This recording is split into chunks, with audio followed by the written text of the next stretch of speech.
ओम शांति। ओम शांति। सतगुरुवार की good morning.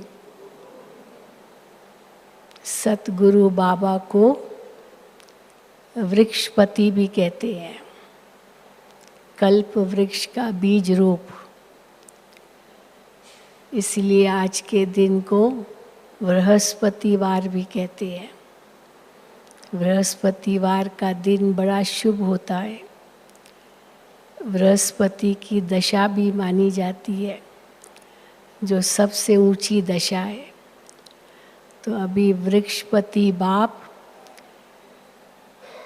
हम बच्चों पर बृहस्पति की दशा बिठाते हैं। अभी तक तो राहु की दशा थी। राहु की दशा में क्या होता है? नुकसान ही नुकसान। और बृहस्पति की दशा में फ़ायदा ही फ़ायदा। लेकिन ये जो फ़ायदा है वो किस आधार पर होता है? बाबा कहते हैं, मैं आकर के तुम बच्चों को दिव्य बुद्धि देता हूँ। इस दिव्य बुद्धि के कितने अलग अलग नाम हो सकते हैं। तो आज बाबा ने बहुत नाम गिनाए। दिव्य बुद्धि कहो, पुरुषोत्तम बुद्धि कहो, पारस बुद्धि कहो, बहुत नाम आज बाबा ने दिए। तो इस बुद्धि में क्या बैठता है? गुण बैठते हैं। मन में तो ज्ञान बैठता है, पर बुद्धि में गुण बैठते हैं। तो जब तुम्हारी बुद्धि पारस बुद्धि बन जाती है तो तुम बहुत गुणवान बन जाते हो। फिर गुणवान बन करके औरों को गुणदान करते हो और फिर सर्वगुण संपन्न बन जाते हो। तो बृहस्पति दशा की कितनी महिमा है। उसी दिन बच्चों को स्कूल में बिठाते हैं क्योंकि बुद्धि शुद्ध हो। तो बृहस्पतिवार ये शुद्ध बुद्धि होने का दिन है, इसलिए भोग भी लगाते हैं ना हर सतगुरुवार को। तो आज बाबा ने विशेष रूप से इस पर ध्यान खिंचवाया है। और ये मुरली भी हो सकता है सतगुरुवार के दिन ही चली हो। तो बाबा ने कहा आज बृहस्पतिवार है, तो बृहस्पति की दशा सब पर बैठी हुई है, यही अनुभव करें। तो सुनते हैं बाबा के महावाक्य। आज 25/7/2024 है। मीठे बच्चे, बाजोली का खेल याद करो। बाजोली का खेल याद करो। इस खेल में सारे चक्र का ब्रह्मा और ब्राह्मणों का राज समाया हुआ है। पांचों ही स्वरूप इस बाजोली में समाये हुए हैं। बाजोली का खेल याद करो। इस खेल में सारे चक्र का ब्रह्मा और ब्राह्मणों का राज समाया हुआ है। प्रश्न है, संगम युग पर बाप से कौन सा वर्षा सभी बच्चों को प्राप्त होता है? जो भी बाबा के बच्चे बनते हैं सबको ये वर्षा प्राप्त होता है। कौन सा? उत्तर है ईश्वरीय बुद्धि का। सद्बुद्धि कहो, ईश्वरीय बुद्धि कहो, पुरुषोत्तम बुद्धि कहो, पारस बुद्धि कहो। एक बहन ने मेरे को लिख के भेजा है 100 नाम बुद्धि के। 100 नाम। 100 तो कैसे निकाले? सारे 100 प्रकार के नाम बुद्धि के। तो हमारी बुद्धि हीरे जैसी पारस बन रही है, तो हीरा बुद्धि भी कहेंगे, यहाँ पारस बुद्धि भी कहेंगे। अभी हम ब्राह्मण बन बाप से बहुत भारी खजाना ले रहे हैं। सर्व गुणों से अपनी झोली भर रहे हैं। तो बुद्धि में क्या भरना होता है? पारस बुद्धि बनी या पुरुषोत्तम बुद्धि बनी, हीरे समान बुद्धि बनी, तो इस बुद्धि में बाबा कहते हैं गुणों से भरना है। तो गुणों से अपनी झोली भर रहे हैं। ओम शांति। आज है सतगुरुवार, बृहस्पतिवार। दिनों में भी कोई उत्तम दिन होता है। बृहस्पति का दिन ऊंच कहते हैं ना। बृहस्पति अर्थात वृक्षपति डे। पर स्कूल व कॉलेज में बैठते हैं।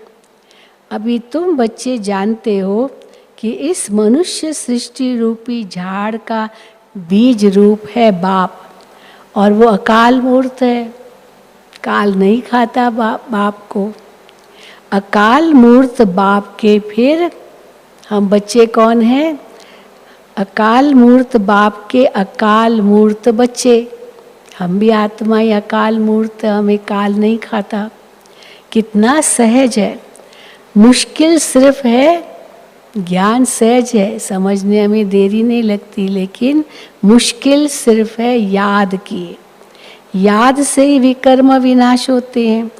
तुम पतित से पावन होते हो।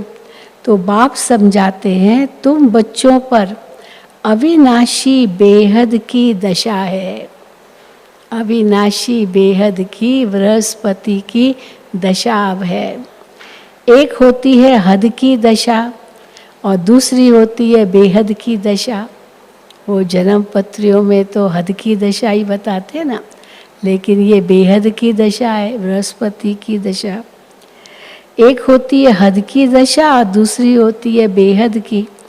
बाप है वृक्षपति, वो हद की दशा में तो उसी जन्म की बात होगी, और ये बेहद की दशा बृहस्पति की, तो जन्म जन्म हमारे ऊपर कितना बाबा हम पर सब कुछ वारी जाते हैं।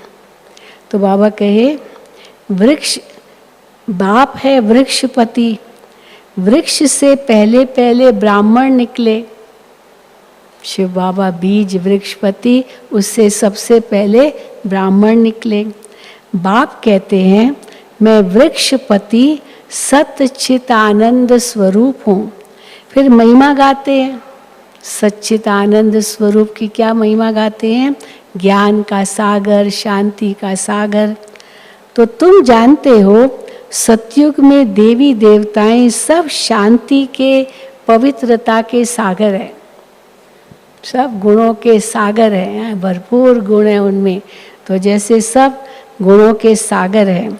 भारत सुख शांति पवित्रता का सागर था। उसको कहा जाता है, जब सुख शांति पवित्रता का सागर था भारत, तब उस भारत को कहा जाता है विश्व में शांति, क्योंकि सारा विश्व ही भारत था। तो विश्व में शांति। तुम हो ब्राह्मण, वास्तव में तुम भी अकाल मूर्त हो। हरेक आत्मा अपने तख्त पर विराजमान है। ये सब चैतन्य अकाल तख्त है। वो अमृतसर में तो लकड़ी का अकाल तख्त होगा जिस पर बैठते हैं और ग्रंथ पढ़ते हैं, फिर वहाँ से फतवा जारी करते हैं सिखों के लिए, वो अकाल तख्त कहते हैं। लेकिन बाबा कहते हैं वो तो फिर भी जड़ होगा लकड़ी का। तुम हो चैतन्य अकाल तख्त। तो उसको तो बाबा कहे तुम हो ब्राह्मण। हर एक आत्मा अपने तख्त पर विराजमान है। ये सब चैतन्य अकाल तख्त है। सब चैतन्य आत्माएं इस अकाल तख्त पर विराजमान है। भ्रकुटी के बीच अकाल मूर्त आत्मा विराजमान है, जिसको आत्मा को क्या कहेंगे? सितारा भी कहा जाता है। वृक्षपति बीज रूप को ज्ञान का सागर कहते हैं। वृक्षपति बीज रूप को ज्ञान का सागर कहते हैं। तो जरूर उनको आना पड़े। ज्ञान का सागर है तो उसको ज्ञान देने के लिए आना पड़े। तो पहले पहले चाहिए ब्राह्मण। ज्ञान दे करके पहले ब्राह्मण बनाते हैं। प्रजापिता ब्रह्मा के एडॉप्टेड चिल्ड्रन। ब्रह्मा तन में प्रवेश होके ज्ञान देते हैं, तो सबसे पहले ब्राह्मण रचते हैं। तो ब्राह्मण कौन है? प्रजापिता ब्रह्मा के एडॉप्टेड चिल्ड्रन। तो ज़रूर मम्मा भी चाहिए। बाप है, अलौकिक बाप है, तो माँ भी चाहिए। तो तुम बच्चों को बहुत अच्छी रीति समझाते हैं। जैसे बाजोली खेलते हैं ना, ब्राह्मण देवता क्षत्रिय वैश्य शूद्र, तो ये जैसे बाजोली खेलते हैं ना, उसका भी अर्थ समझाया है। बीज रूप शिव बाबा है, फिर है ब्रह्मा, ब्रह्मा द्वारा ब्राह्मण रचे गए। इस समय तुम कहेंगे हम सो ब्राह्मण सो देवता, फिर सो क्षत्रिय सो वैश्य सो शूद्र, फिर सो ब्राह्मण। हाँ, ये बाजोली खेलते हैं। पहले तो हम शूद्र बुद्धि थे, शूद्र बुद्धि से फिर ब्राह्मण बुद्धि बने। पहले हम शूद्र बुद्धि थे, अब फिर से बाप पुरुषोत्तम बुद्धि बनाते हैं, हीरे जैसी पारस बुद्धि बनाते हैं। ये बाजोली का रास भी समझाते हैं। शिव बाबा भी है, प्रजापिता ब्रह्मा भी है, और एडॉप्टेड बच्चे भी हैं। हाँ, वो सामने बैठे हैं। अभी तुम कितने विशाल बुद्धि बने हो, कितने प्रकार की बुद्धि इतने थोड़ी मुरली में आ गई। विशाल बुद्धि बने हो। ब्राह्मण सो फिर देवता बनेंगे। अभी तुम ईश्वरीय बुद्धि बनते हो, जो ईश्वर में गुण है। ईश्वरीय बुद्धि क्यों कहते हैं? क्योंकि जो ईश्वर में गुण है वो तुमको वर्षे में मिलते हैं, और वो गुण कहाँ पर रखते हो? बुद्धि में। तो वो तुमको वर्षे में मिलते हैं। समझाते समय ये भूलो मत, समझाते समय ये भूलो मत। हम कई बार बताते, अष्ट शक्तियाँ बताते हैं ना चित्र में, तो उसमें है कि वो एक हैंडबैग है, एक पेटी है और एक होल्ड ऑल है।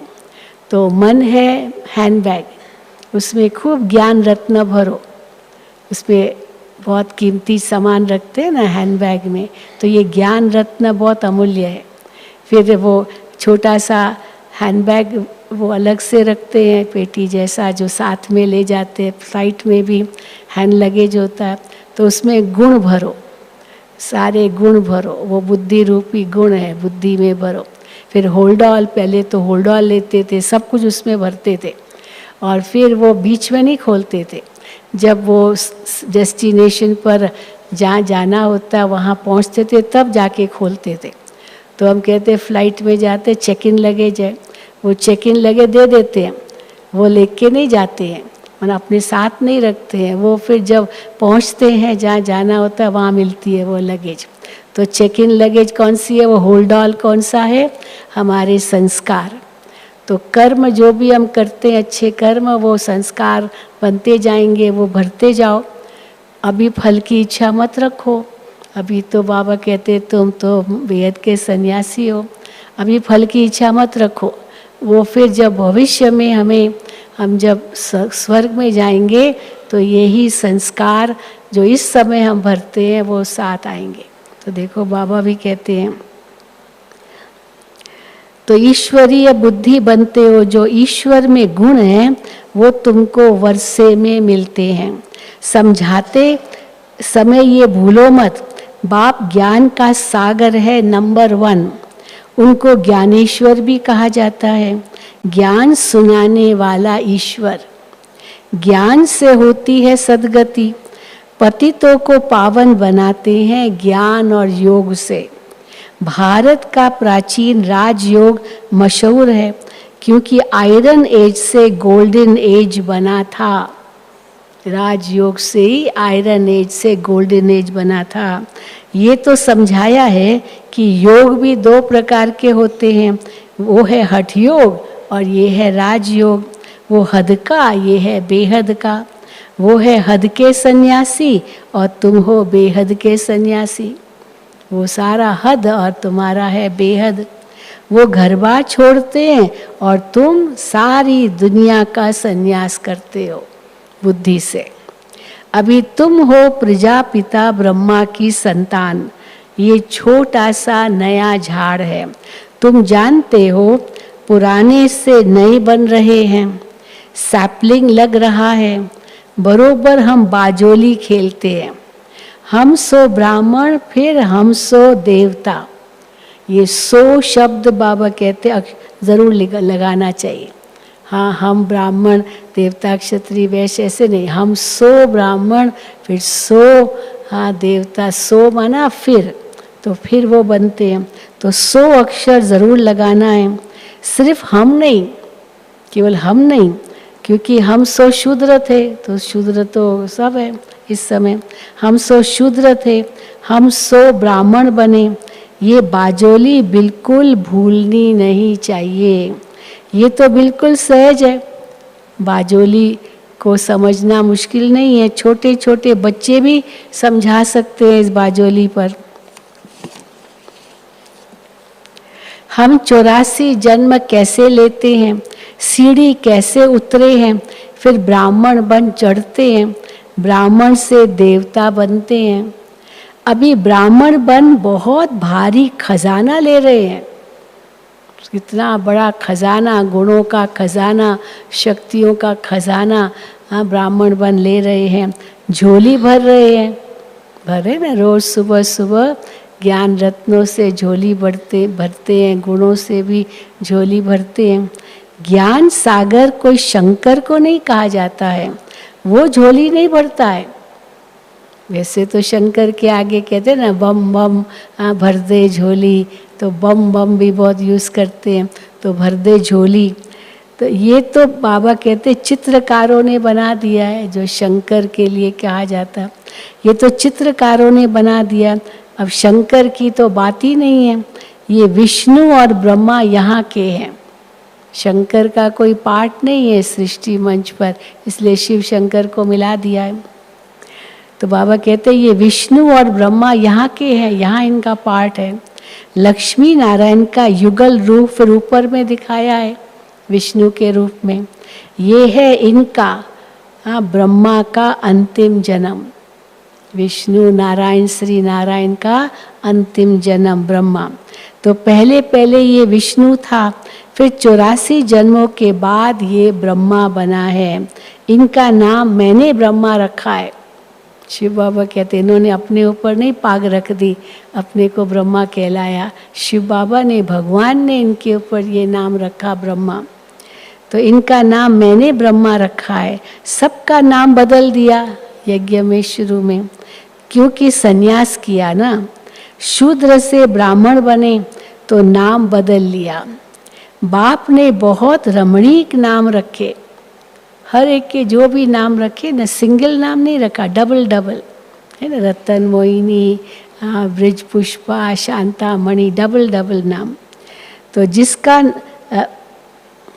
बाप ने बहुत रमणीक नाम रखे हैं, तो अब तुम समझते हो, देखते हो, वृक्षपति इस रथ पर बैठा है, उनका ये अकाल तख्त है, इनका भी है, ब्रह्मा का भी यही अकाल तख्त है, तो शिव बाबा का भी यही अकाल तख्त है, इनका भी है। इस तख्त पर वो लोन लेते हैं शिव बाबा, उनको अपना तख्त तो मिलता नहीं है, शरीर ही नहीं है तो अपना तो फिर तख्त भी नहीं मिलता है। कहते हैं मैं इस रथ में विराजमान होता हूँ, पहचान देता हूँ। क्या क्या पहचान देता हूँ? मैं तुम्हारा बाप हूँ, सिर्फ जन्म मरण में नहीं आता हूँ, तुम आते हो। अगर मैं भी आऊँ, शिव बाबा भी अगर जन्म मरण में आए, तो तुमको तमो प्रधान से सतो प्रधान कौन बनाए? इसलिए मैं चक्र से परे हूँ, तभी तो मैं आकर के तुम्हें फिर से सतो प्रधान बना सकूँ। बनाने वाला तो चाहिए ना, इसलिए ही मेरा ऐसा पार्ट है। मुझे बुलाते भी हो, हे पतित पावन आओ। निराकार शिव बाबा को आत्माएं पुकारती है, क्योंकि क्यों पुकार रही है आत्माएं निराकार शिव बाबा को? क्योंकि आत्माओं को दुख है। अभी श्रावण महीना चल रहा है, शिव की कितनी पूजा हो रही है, कांवर ले जाते न जाने क्या क्या कर रहे हैं, तो शिव की बहुत पूजा होती है। और इस बार 5 सोमवार आएंगे, सोमवार से शुरू हुआ और सोमवार पर ख़त्म होगा, तो 5 श्रावण के सोमवार। तो बाबा कहते हैं क्योंकि आत्माओं को दुख है, भारतवासी आत्माएं खास बुलाती है, भारतवासी आत्माएं खास बुलाती है कि आकर पतितों को पावन बनाओ। सतयुग में तुम बहुत पवित्र सुखी थे, अभी भी कभी भी पुकारते नहीं थे। क्यों पुकारेंगे? दुख था ही नहीं तो पुकारेंगे क्यों? कभी भी पुकारते नहीं थे। तो बाप खुद कहते हैं तुमको सुखी बनाकर मैं फिर वानप्रस्थ में बैठ जाता हूँ। वहाँ मेरी दरकार ही नहीं है। सतयुग में भक्ति मार्ग में मेरा पाठ है, फिर मेरा पाठ आधा कल्प नहीं है। विश्राम करते हैं शिव बाबा, बच्चों को सुख दे दिया, वानप्रस्थ में चले गए। हाँ, तो इसलिए आधा कल्प मेरा कोई पाठ नहीं। ये तो बिल्कुल सहज है, इसमें किसका प्रश्न उठ नहीं सकता। ये ज्ञान को समझने में कोई प्रश्न उठ नहीं सकता।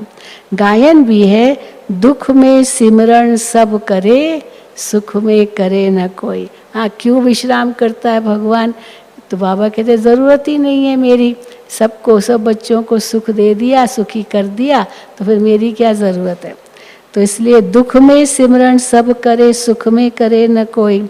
सतयुग त्रेता में भक्ति मार्ग होता ही नहीं, ज्ञान मार्ग भी नहीं कहेंगे। सतयुग को ज्ञान मार्ग भी नहीं कहेंगे, क्योंकि ज्ञान तो है नहीं, प्रारब्ध है। तो भक्ति मार्ग भी नहीं है, तो ज्ञान मार्ग भी नहीं है, तो क्या कहेंगे? प्रारब्ध। ज्ञान तो मिलता ही है संगम पर, जिससे तुम 21 जन्म प्रारब्ध पाते हो। नंबरवार पास होते हैं। हाँ, प्रारब्ध तो पाते हैं, लेकिन सब नंबरवार पास होते हैं, फेल भी होते हैं। तुम्हारी ये युद्ध चल रही है। तुम देखते हो जिस रथ पर बाप विराजमान है वो तो जीत लेते हैं। अब ब्रह्मा बाबा तो विकारों पर, माया पर, रावण पर जीत पा लेते हैं, तभी तो फरिश्ता बने ना। पूर्ण रूप से जीत पा लिया तो फरिश्ता बन गए। तो नंबर तो हाँ, तो जिस रथ पर बाप विराजमान है वो तो जीत लेते हैं, फिर अनन्य बच्चे भी जीत पा लेते हैं। तो बाबा ने किसको ना याद किया? अनन्य बच्ची, जैसे कुमार का है, अनन्य बच्ची थी ना, तो उन्होंने भी जीत पा ली। फलानी है, कई नाम लिए होंगे, जरूर जीत पाएंगी। बहुतों को आप समान बनाती है। दादी जी के लिए कहते थे, दादी जी जिसको कोर्स कराती थी वो तो पक्का ब्राह्मण बन ही जाता था, ऐसे नहीं आया और गया। कोर्स दादी तो बहुत कराती होंगी शुरू में तो, पर वो पक्के ब्राह्मण बन जाते थे। जहाँ दादी जाती थी, जिनसे मिलती थी, उनको ब्राह्मण बनाए बिना नहीं छोड़ती थी, इतनी मेहनत करती थी दादी जी। तो बाबा कहते हैं बहुतों को आप समान बनाती है, तो बच्चों को ये बुद्धि में रखना है, ये बाजोली है। छोटे बच्चे भी ये समझ सकते हैं, इसलिए बाबा कहते हैं बच्चों को भी सिखलाओ, छोटे बच्चों को भी ये सिखलाओ। उनको भी बाप से वर्षा लेने का हक है। अभी तो सब सेंटरों पर हमने देखा, समाचार आता रहता है, बच्चों के क्लासेस होते हैं, बहुत होता है, और ऑनलाइन भी बहुत बच्चे सुनते हैं। आजकल तो सबके पास अपना लैपटॉप भी है, तो ऑनलाइन भी क्लासेस करते हैं बच्चे। तो उनको भी बाप से वर्षा लेने का हक है। जास्ती बात तो है ही नहीं, हाँ, ज्ञान कोई बहुत लंबा चौड़ा तो है नहीं शास्त्रों का। थोड़ा भी इस ज्ञान को जानने से ज्ञान का विनाश नहीं होता। स्वर्ग में तो जरूर आ जाएंगे। थोड़ा भी अगर बच्चे भी छोटे बच्चे भी ये ज्ञान लेंगे तो भी स्वर्ग में ज़रूर आ जाएंगे। तो जैसे क्राइस्ट का स्थापन किया हुआ क्रिश्चियन धर्म है, वो तो कितना बड़ा है इस समय, पूरी आधी दुनिया तो क्रिश्चियंस है, पूरा पश्चिमी संसार क्रिश्चियंस ही है, तो आधी दुनिया तो वही है। तो बाबा कहते हैं क्रिश्चियन धर्म कितना बड़ा है। ये देवी देवता तो सबसे पहले और बड़ा धर्म है, कि आदि सनातन धर्म तो सबसे पुराना, सबसे पहला धर्म है। जो 2 युग चलता है तो फिर ज़रूर उनकी संख्या भी बड़ी होनी चाहिए। फिर हिंदू नाम पड़ गया तो उनकी संख्या तो बाबा कहते सबसे जास्ती होनी चाहिए, परंतु हिंदू कहला दिया है, तो देवताओं का तो धर्म जो था वो तो प्रायलोप हो गया। फिर हिंदू कहला दिया। कहते भी हैं 33 करोड़ देवताएं। फिर हिंदू क्यों कहते हैं? माया ने बुद्धि को बिल्कुल ही मार डाला है, तो ये हाल हो गया है। तो बाप कहते हैं माया को जीतना कठिन है। हाँ, कठिन है या नहीं? बाबा कहते कठिन है ही नहीं, माया को जीतना कठिन बात है ही नहीं। लेकिन कई बच्चे समझ रहे नहीं, बहुत कठिन है माया को जीतना। बाबा कहते कठिन है ही नहीं, तुम हर कल्प जीत पाते हो, कोई नई बात थोड़ी है। तुम हर कल्प पाते हो। कोई कहना बहुत कठिन है, बहुत कठिन है। अरे क्यों कठिन है? तुमने तो कल्प कल्प जीता है, तो कठिन कैसे हुआ? तो तुम हर कल्प जीत पाते हो, सेना हो ना। तो बाप मिला है इन विकारों रूपी रावण पर जीत पहनाने लिए। तुम पर अब बृहस्पति की दशा है, भारत पर ही दशा आती है। भारत पर ही, अभी तो कहेंगे क्या राहु की दशा है, पर भारत पर ही दशा आती है। अभी सभी पर राहु की दशा है। बाप वृक्षपति आते हैं तो जरूर भारत पर बृहस्पति की दशा बैठेगी। अब भगवान जहाँ आए वहाँ पर तो जरूर बृहस्पति की दशा बैठेगी। इसमें सब कुछ आ जाता है, बृहस्पति की दशा में सब कुछ आ जाता है। तुम बच्चे जानते हो हमको निरोगी काया मिलती है। बृहस्पति की दशा में काया भी निरोगी, धन की भी कोई कमी नहीं। हाँ, मन भी शक्तिशाली, संबंध सब सुख देने वाले, ये सब बृहस्पति की दशा में आता है। तो बाबा कहते हैं सब आ जाता है। तुम बच्चे जानते हो हमको निरोगी काया मिलती है, वहाँ मृत्यु का नाम नहीं होता। अमर लोक है ना, तो मृत्यु कैसे कहेंगे? मृत्यु कभी नहीं, शब्द वहाँ, ये शब्द है ही नहीं मृत्यु। लेकिन कौन सा शब्द है? चोला बदलना, वस्त्र बदलना, हाँ, देह त्याग करना। ऐसे नहीं कहेंगे कि फलाना मरा, मरने का नाम नहीं, ये शब्द है ही नहीं। बस एक शरीर छोड़ दूसरा ले लेते हैं। शरीर लेने और छोड़ने पर खुशी रहती है। अभी तो क्या है, लेने पर तो खुशी होती है, बच्चा पैदा होता है तो बना नया चोला लिया है, तो लेने पर तो खुशी होती है, पर छोड़ने पर खुशी नहीं होती है। पर कई बार उल्टा भी होता है, बच्चा पैदा हुआ है मेरा, अभी ये बच्चा पैदा हुआ तो बच्चा नहीं चाहिए और बच्चा हो गया तो खुशी कहाँ होती है। और कोई का हाँ वो बीमार है, अगर शरीर छोड़ता कहेंगे अच्छा हुआ गया, हाँ मुक्त हो गया तो खुशी होती है। तो परंतु बाबा कहते हैं वहाँ पर दोनों में खुशी होती है, लेने में भी खुशी है तो देह त्यागने में भी खुशी है। गम की तो बात ही नहीं है, हाँ नाम निशान नहीं, गम शब्द दुख शब्द ये है ही नहीं वहाँ। हाँ तुम ऐसे भी बना सकते हो, सतयुग में कौन से शब्द होंगे ही नहीं, जो भी दुख देने वाले शब्द है वो तो होंगे ही नहीं। दुखों की लिस्ट तो कईयों ने बना के भेजी ना, 100 कितने दुखों की लिस्ट, तो वो शब्द तो होंगे ही नहीं।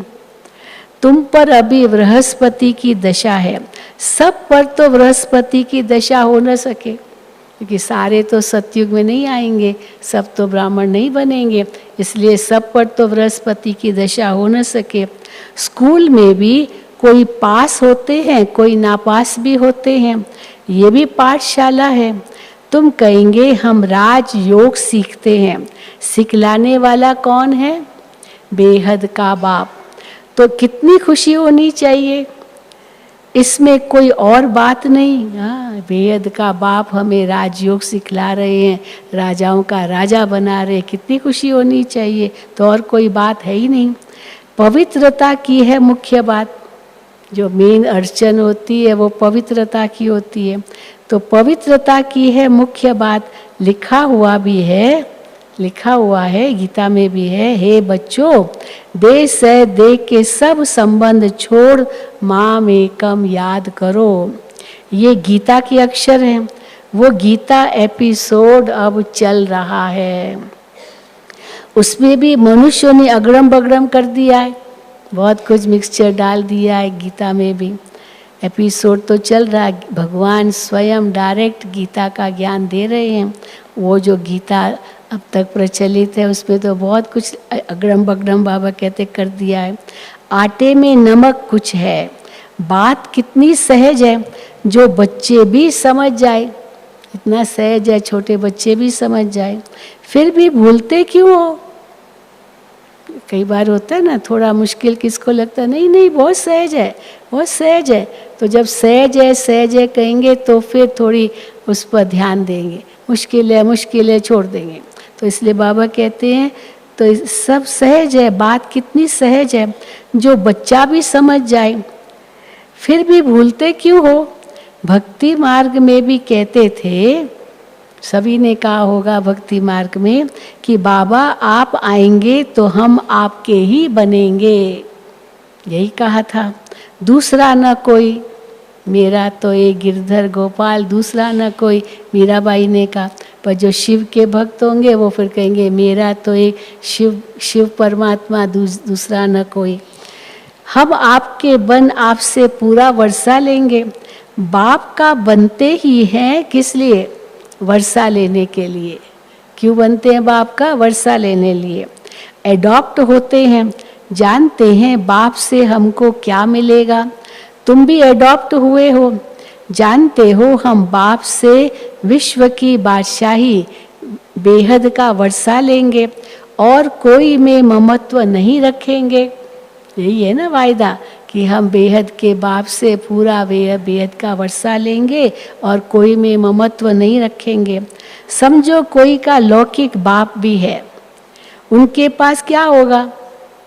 क्या होगा लौकिक बाप के पास? कोई उसके पीछे पड़े, क्या होगा उसके पास? करके 1,00,000-1,500,000 होगा। उस समय 1,00,000-1,500,000 माना, अभी का तो करोड़ों होगा, लेकिन उस समय 1,00,000-1,500,000 भी बड़ी बात थी। करके 1,00,000-1,500,000 होगा। अब ये बेहद का बाप तो तुमको बेहद का वर्षा देते हैं, तो तुम बच्चे आधा कल्प झूठी कथाएं सुनते आए हो, अब सच्ची कथा बाप से सुनते हो। तो ऐसे बाप को याद करना चाहिए। हाँ, करना चाहिए ना, जो सच्ची कथा हमें सुनाते हैं, ध्यान से सुनना चाहिए सच्ची कथा। वैसे भी कथा सुनने का बड़ा शौक होता है, कोई कहानी सुनाए तो कितना शौक होता है, और सुनाओ और सुनाओ। तो ध्यान से सुनना चाहिए ये कथा भी। हम सो का अर्थ भी समझाना है। इस कथा में हम सो हम का भी अर्थ आ जाता है। वो तो कह देते आत्मा सो परमात्मा। ये 84 जन्मों की कहानी तो कोई बता न सके। बाप के लिए कहते हैं कुत्ते बिल्ली सब में हैं, बाप की ग्लानी करते हैं ना, ये भी ड्रामा में नूंद है। ग्लानी करना भी ड्रामा में नूंद है। कोई पर दोष नहीं रखते हैं बाबा, किसी को भी दोषी नहीं बनाते हैं कि तुमने मेरी क्यों ग्लानी की। ये भी ड्रामा में नूंद है। ड्रामा ही ऐसा बना हुआ है। तुमको जो ज्ञान से देवता बनाते हैं, तुम फिर उनको ही गालियां देने लग पड़ते हो। क्या कर दिया बाबा? फिर ये भी उलहना तो देते हैं, लेकिन फिर बाबा कहेंगे तुम्हारा कोई दोष नहीं है। तुम ऐसे बाजोली खेलते हो, ये ड्रामा भी बना हुआ है। मैं फिर आकर तुम पर भी उपकार करता हूँ। जानता हूँ उपकार कैसे क्यों करता हूँ। आपने इतना उपकार किया, गालियाँ दी, फिर भी मैं उपकार क्यों करता हूँ? क्योंकि जानता हूँ ये तुम्हारा भी दोष नहीं है। हाँ, तुम्हारा भी वास्तव में दोष नहीं है। क्यों? यह खेल है, तो इस खेल में ऐसा करना ही था। कहानी तुमको समझाता हूँ, ये है सच्ची सच्ची कथा, सत्यनारायण की कथा। हाँ, जिससे तुम देवता बनते हो। भक्ति मार्ग में फिर ढेर कथाएं बना दी है।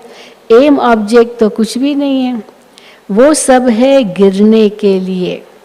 उस पाठशाला में विद्या पढ़ाते हैं। हाँ, पहले ये शब्द शिक्षा नहीं था, विद्या। विद्या, हाँ, तो विद्या से बुद्धि शुद्ध होती है। हाँ, वैसे एक कहावत में सा विद्या या विमुक्ति, वो विद्या ही सही है जो मुक्ति दिलाए। वो है वास्तव में सच्ची पढ़ाई जो मुक्ति दिलाए। तो उस पाठशाला में विद्या पढ़ाते हैं, फिर भी शरीर निर्वाह लिए एम है, स्किल वर्क सिखाते हैं उस विद्या में भी। पंडित लोग अपने शरीर निर्वाह लिए बैठ कथा सुनाते हैं, लोग उनके आगे पैसे रखते जाते हैं। शास्त्रों की भी कथा सुनाते हैं, तो वो भी एक अपनी तरह से विद्या है, तो वो सुनाते जाते हैं, भक्त उनके आगे पैसा रखते जाते हैं। प्राप्ति तो कुछ भी नहीं है, बस कथा सुनी, प्राप्ति कुछ भी नहीं। तुमको तो अभी ज्ञान रत्न मिलते हैं जिससे तुम नई दुनिया का मालिक बनते हो। वहाँ तो हर चीज़ नई मिलेगी। नई दुनिया में सब कुछ नया होगा, सब कुछ नया होगा। हम यहाँ से तो भेंट ही नहीं कर सकते नई दुनिया की, सब कुछ नया होगा। हीरे जवाहरात आदि सब नए होंगे। अब वो बाप कहते हैं और सब बातें तुम छोड़ बाजोली याद करो। हीरे जवाहरात भी सब नए होंगे। अभी बताया ना कि वो जगन्नाथ मंदिर के जो तहखाने खोले, इतना सोना, इतने हीरे माणिक, इतने कीमती रतन, तो जिसने खोला वही बेहोश हो गया देख देख करके, इतना माल मिला। तो बाबा कहते हैं तो सतयुग का क्या होगा, अभी कलयुग में इतना मिला तो सतयुग में क्या नहीं होगा। फिर जवाहर आदि सब नहीं होंगे। अब बाप कहते हैं और सब बातें छोड़ बाजोली को याद करो। फकीर लोग भी बाजोली खेलते तीर्थों पर जाते हैं। हाँ, बाजोली जानते ना, तीर्थों पर कैसे जाते हैं, अपने शरीर को कष्ट देते हैं। कई तो ऐसे हैं, चद्दर हाथ में उठाई, तो फिर चद्दर आगे रखी, फिर ऐसे पलथी मारी, फिर आगे चद्दर रखी, फिर पलथी मारी, उस पर चलते रहते। कोई तो चद्दर बिना भी चलते। हाँ, ऐसे पलथी मारते मारते मारते मारते, इसको कहते हैं कलाबाजी करते करते जाते हैं। तो बाबा कहते हैं फकीर लोग भी बाजोली खेलते तीर्थों पर जाते हैं। कोई पैदल भी जाते हैं, हाँ, केवल पैरों से पलथी वो नहीं मारते, खाली पैदल चलते हैं। कोई पैदल भी जाते हैं। अभी तो मोटर एरोप्लेन भी निकल पड़े हैं, पहले ये सब थोड़ी था, अभी तो बहुत सहज है तीर्थों पर जाना। मोटर एरोप्लेन भी निकल पड़े हैं। गरीब तो उनमें जा न सके, उसके लिए तो धन चाहिए, पैसा चाहिए। अगर हवाई जहाज में जाना है तो गरीब तो उनमें जा न सके। कोई बहुत श्रद्धा वाले होते हैं तो पैदल भी चले जाते हैं, भले वो अमीर भी हो, लेकिन वो जाएंगे नहीं हवाई जहाज में, वो सोचेंगे नहीं पैदल जाना है तो शरीर को कष्ट देना है, तो पैदल भी चले जाते, श्रद्धा बहुत है। तो दिन प्रतिदिन साइंस से बहुत सुख मिलता जाता है। ये है अल्पकाल का सुख।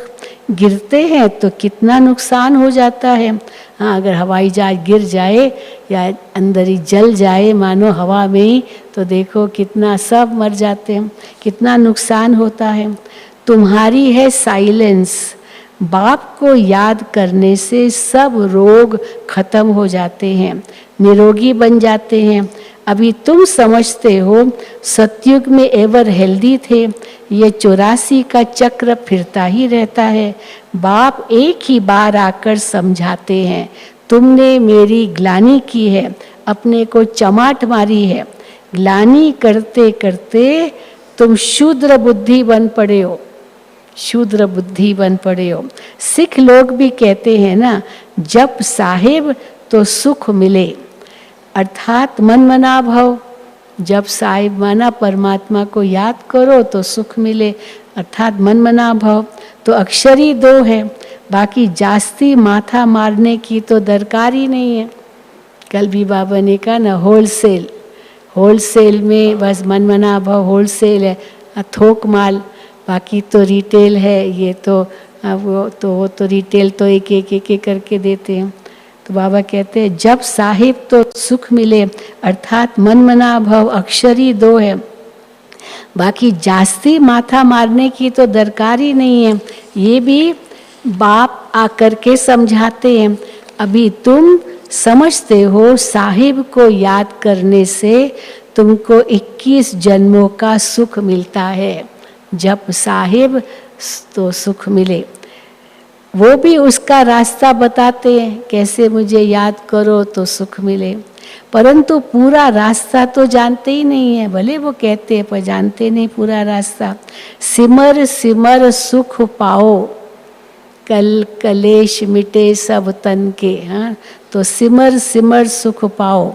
तुम बच्चे जानते हो बरोबर सतयुग में बीमारी आदि की तो कोई बात ही नहीं होती, ये तो कॉमन बात है।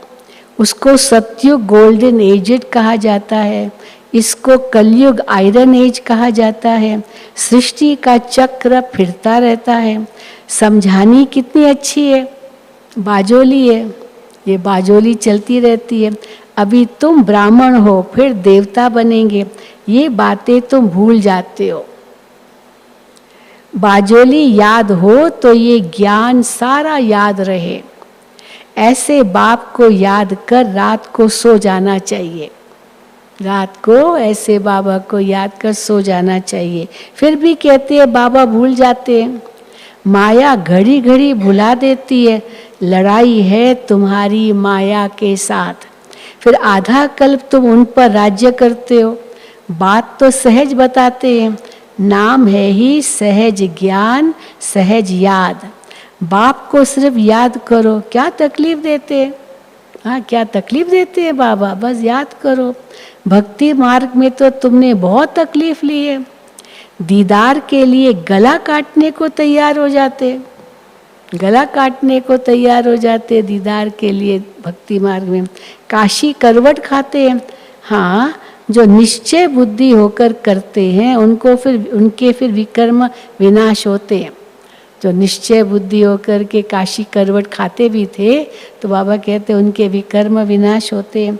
फिर नए से शुरू होगा हिसाब किताब, वापस तो जा नहीं सकती आत्मा। बाकी मेरे पास तो आते नहीं हैं, मेरी याद से विकर्म विनाश होते हैं, न कि जीवघात से। वो काशी करवट तो जीवघात हो गया, परंतु बाबा कहते हैं मेरी याद से विकर्म विनाश होते हैं, न कि जीवघात से।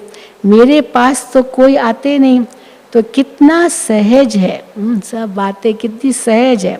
ये बाजोली तो बूढ़ों को भी याद रहनी चाहिए, बच्चों को भी याद रहनी चाहिए, छोटे बच्चों को भी याद रहनी चाहिए, बूढ़ों को भी याद रहनी चाहिए, क्योंकि बहुत सहज है। अच्छा, मीठे मीठे सिकील दे बच्चों प्रति माता पिता बाप दादा का याद प्यार और गुड मॉर्निंग। रूहानी बाप की रूहानी बच्चों को नमस्ते। हम रूहानी बच्चों की रूहानी बाप दादा को याद प्यार गुड मॉर्निंग और नमस्ते। धारणा के लिए मुख्य सार पहला, वृक्षपति बाप से सुख शांति पवित्रता का वर्षा लेने के लिए अपने आप को अकाल मूर्त आत्मा समझ बाप को याद करना है, ईश्वरीय बुद्धि बनानी है। दूसरा, बाप से सच्ची कथा सुनकर दूसरों को सुनानी है। माया जीत बनने के लिए आप समान बनाने की सेवा करनी है। बुद्धि में रहे हम कल्प कल्प के विजयी हैं, बाप हमारे साथ हैं। हाँ? कल्प कल्प के विजयी हैं, बाप हमारे साथ हैं। वरदान, निर्बल से बलवान बन, असंभव को संभव करने वाली हिम्मतवान आत्मा भव। निर्बल से बलवान बन, असंभव को संभव करने वाली हिम्मतवान आत्मा भव। हिम्मते बच्चे मददे बाप, इस वरदान के आधार पर हिम्मत का पहला दृढ़ संकल्प किया कि हमें पवित्र बनना ही है। ये पहला दृढ़ संकल्प किया हिम्मत के आधार से ना, इस वरदान के आधार से हिम्मते बच्चे मददे बाप, इस वरदान के आधार पर हिम्मत का पहला दृढ़ संकल्प किया कि हमें पवित्र बनना ही है। और बाप ने पदम गुणा मदद की, हमने एक कदम आगे बढ़ाया हिम्मत का कि पवित्र बनना ही है, तो बाप ने पदम गुणा मदद की कि आप आत्माएं अनादि आदि तो पवित्र हो, अनेक बार पवित्र बनी हो और बनती रहेंगी। अनेक बार की स्मृति से समर्थ बन गए, अनेक बार बने हैं तो स्मृति आते ही समर्थी आ गई। निर्बल से इतने बलवान बन गए जो चैलेंज करते हो। क्या चैलेंज करते हो? कि विश्व को भी पावन बनाकर ही दिखाएंगे। हम तो बनते ही हैं, लेकिन विश्व को भी पावन बनाकर दिखाएंगे। जिसको ऋषि मुनि महान आत्माएं समझती है कि प्रवृत्ति में रहते पवित्र रहना मुश्किल है, उसको आप अति सहज कहते हो। स्लोगन, दृढ़ संकल्प करना ही व्रत लेना है। व्रत कौन सा है हमारा? दृढ़ संकल्प करना ही व्रत लेना है। सच्चे भक्त कभी व्रत को तोड़ते नहीं है। सोमवार का व्रत आया, अभी सावन मास में तो बहुत व्रत रखते हैं भक्त लोग, पर हमारा व्रत कौन सा है? पवित्रता का व्रत। तो दृढ़ संकल्प करना ही व्रत लेना है। तो सच्चे भक्त कभी व्रत को तोड़ते नहीं हैं। तो हम भी इस पवित्रता के व्रत को कभी तोड़ नहीं सकते। अच्छा, आज 25 तारीख है। आज का व्यक्ति इशारा, किसी से कोई सैल्वेशन ले करके फिर सैल्वेशन दे, ऐसा संकल्प में भी न हो। पहले मुझे कुछ मिले तब मैं उसको कुछ दूं। हाँ, कोई अगर समझो मांगने आए, आपने मुझे क्या दिया, मैं तुमको क्यों दूं? हाँ, ऐसे कभी नहीं कहना चाहिए। किसी से कोई सैल्वेशन ले करके फिर सैल्वेशन दे, ऐसा संकल्प में भी नहीं हो। इसको कहा जाता है, कल बताए ना, दाता के हाथ। तो इसको कहा जाता है बेगर टू प्रिंस। स्वयं लेने की इच्छा वाले नहीं। हाँ, स्वयं लेने की इच्छा वाले नहीं, इस अल्पकाल की इच्छा से बेगर। अल्पकाल के साधनों को स्वीकार करने में बेगर। ऐसा बेगर ही संपन्न मूर्त बन सर्व पर उपकार कर सकता है। अच्छा, ओम शांति, ओम शांति, ओम शांति।